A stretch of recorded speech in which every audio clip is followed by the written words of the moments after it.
안녕하세요, 이방인입니다. 저는 인터넷 문화를 참 좋아하는데요.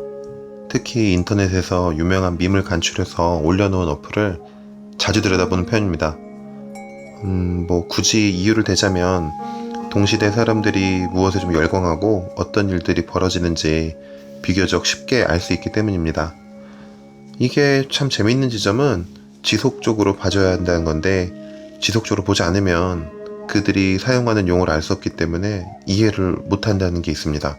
그러다 보니까 안 봐야지 하면서도 자기 전에 꼭 20분 정도는 보는 것 같습니다. 몇 년 전에 어플에 기괴한 이미지가 올라와서 유심히 들여다본 기억이 있습니다. 어둡고 탁한 색감의 배경에 한 남자가 공포에 떠는 모습의 웹툰 이미지였는데, 궁금해서 찾아보니 네이버에 연재되는 김용기 작가의 타인은 지옥이다라는 웹툰이었습니다. 이 제목 많이 들어봤네요. 장폴 사르트르의 말인 거죠. 제가 굳이 한번 아는 바대로 좀 해석을 해보자면, 인간은 자기 자신을 제외한 타인을 완벽히 이해할 수 없기 때문에 타인을 지옥이라고 한다고 생각합니다.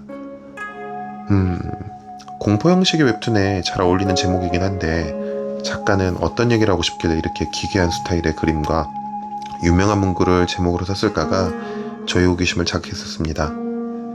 스토리는 이렇습니다. 선배의 소개로 취업을 하게 된 주인공 종호는 급하게 고시원에 방을 구하게 되고, 그곳에서 연쇄살인마들을 만나게 되어 자신도 그 상황에 휘말리게 되는 이야기인데, 웹툰 형식에 너무 잘 어울리는 진행덕인지 무척이나 흥미롭게 봤습니다. 한참이나 지난 다음의 이야기지만 아시다시피 이 웹툰은 드라마로도 제작이 되어서 큰 성공을 거뒀습니다. 웹툰에서 튀어나온 듯한 배우들의 열연이 이 드라마의 흥행을 이끌었던 것 같은데, 그 기세를 몰아서 얼마 지나지 않아 관계의 종말이라는 차기작이 나왔습니다. 저는 이때 이미 이 작품이 박찬욱 감독의 복수 3부작처럼 연작이 될 수 있겠다라는 생각을 했었습니다. 한동안 잊고 지내다가 최근에 김용기 작가가 다시 연재를 시작했다는 이야기를 듣고 웹툰을 보기 시작했습니다. 악몽의 형상이라는 제목으로 완결이 되진 않았지만 짐작하건대 작가는 이 작품으로 긴 이야기의 결말을 내려는 것으로 보입니다. 많이 늦은 듯 하지만 이 3부작의 매력을 이야기해보려 합니다. 우선 가장 눈에 띄는 사실은 작화입니다. 김용기 작가의 그림은 미리 말씀드렸던 것처럼 제 눈에는 조금은 기괴합니다. 특히 눈의 묘사가 좀 기괴한데요. 인체의 구조는 상황이 고조되어 가면서 왜곡되어 가고, 얼굴의 구조도 의도된 듯 맞지 않습니다. 공포 만화를 떠올리면 대표적인 작가로는 많은 사람들이 일본의 이토 준지를 꼽습니다. 독보적이죠. 이토 준지의 만화는 뛰어난 묘사력으로 인물을 그려내나 마네킹같이 좀 표현해서 이질적이고 공포스럽게 그려내고 보여집니다. 판화로 찍은 듯한 어두운 묘사도 그 느낌에 한몫을 합니다. 반면 김용기 작가의 작화는 물론 당연히 사실적인 묘사도 갖고 있지만 인물이 갖고 있는 내면의 굴곡을 드러내기에는 훨씬 더 좀 수월해 보입니다. 뒤틀려 있고 과장되어 있는 이목구비는 보는 사람에게 내내 불안감을 줍니다. 청색과 회색톤의 배경도 마찬가지입니다. 만화적인 상상력이 없는 완벽한 그림에는 인간미가 느껴지지가 않습니다. 이런 부분을 작가의 개성으로 작화에 변주를 주는 것이 만화라는 장르의 매력이 아닌가 싶습니다. 사실 스토리를 얘기하고 싶어서 얘기 시작했는데 왜 이리 사족이 길었나 싶습니다. 타인은 지옥이다 3부작은 매우 폭력적입니다. 폭력적인 장면이 그리 많지 않아도 강한 폭력성이 느껴집니다. 3부작의 주된 메시지는 폭력을 마주쳤던 경험에 대한 얘기입니다. 직장 상사의 이유 없는 괴롭힘과 불편한 이웃들, 학창시절 자신을 오랫동안 괴롭혔던 동창들과의 만남, 과거의 트라우마를 극복하지 못해 결국 사고에 휩쓸린 남자친구를 바라보는 여성. 우리는 직간접적으로 폭력을 경험하고 자랐습니다. 좀 접하기 쉬운 폭력에 대해서 얘기를 하자면은, 요즘에야 불가능한 얘기지만 예전에는 학교 일진만큼이나 학생 주임 선생님이 공포의 대상이었습니다. 잘못하면 당연한 거고 선생님의 기분에 따라 체벌을 받는 일이 비일비재했었으니까요. 그럼 그런 일에서 벗어나 있었던 모범생들은 어땠을까요? 그럼 모범생이라서 한 번도 체벌을 당하지 않고 성장한 학생은 어떨까요? 눈앞에서 자신들 무리에서는 힘을 과시하고 으스대던 친구들이 선생님에게 무력하게 맞는 걸 지켜본 학생들 역시 폭력의 힘보다는 폭력의 위대함이란 말이 더 맞겠네요. 폭력의 위대함과 대항할 수 없는 무기력함을 분명히 눈으로 학습했을 겁니다.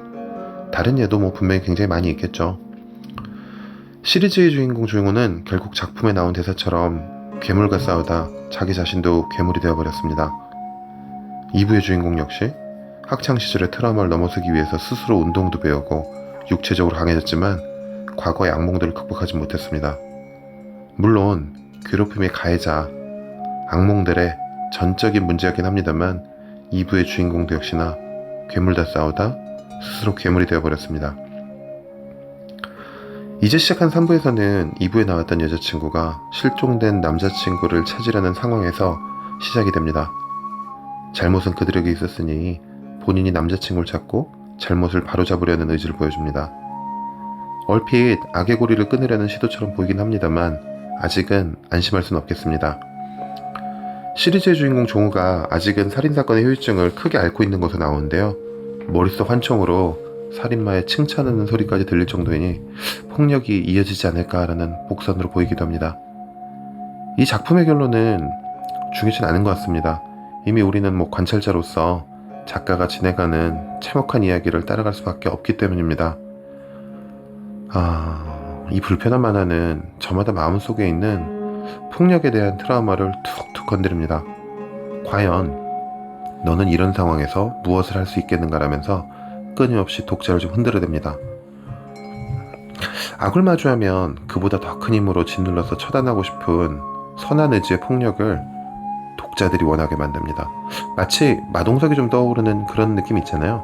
마동석은 악당보다 훨씬 더 큰 근육과 강한 힘으로 한 방에 퍽퍽 처리하게 되는데 그런 느낌을 좀 독자들이 시원하게 원하게 만들긴 하는데, 그런데 과연 현실에서 그게 가능한 일인가요? 저는 현실에서는 본 기억이 없습니다. 작품에서 약자인 주인공들은 결국 어둠에 먹혀버렸습니다. 정당성은 멀리 떠나버린 것 같고 결과만이 남아서 주인공들을 내내 짓누릅니다. 보는 내내 굉장히 좀 답답해요. 굳이 제가 폭력을 대하는 방법에 대해서 작가 대신 결론을 내릴 필요는 없을 것 같습니다. 작품을 통해서 독자들은 스스로 좀 자문하면서 답을 반드시 찾을 수밖에 없기 때문입니다. 아직 작품을 안 보신 분들은 1부부터 일본 타이는 지역이란 거죠. 꼭 한번 보시길 바랍니다. 드라마랑 다르게 만화가 주는 느낌이 굉장히 신선하고 재미가 있기 때문입니다. 요즘 날씨 굉장히 좀 더워지는데 여러분들 만화를 보게 되면은 더워진 날씨만큼이나 머릿속이 뜨거워지는 경험을 하게 될 겁니다. 여기까지 문화를 읽다였습니다.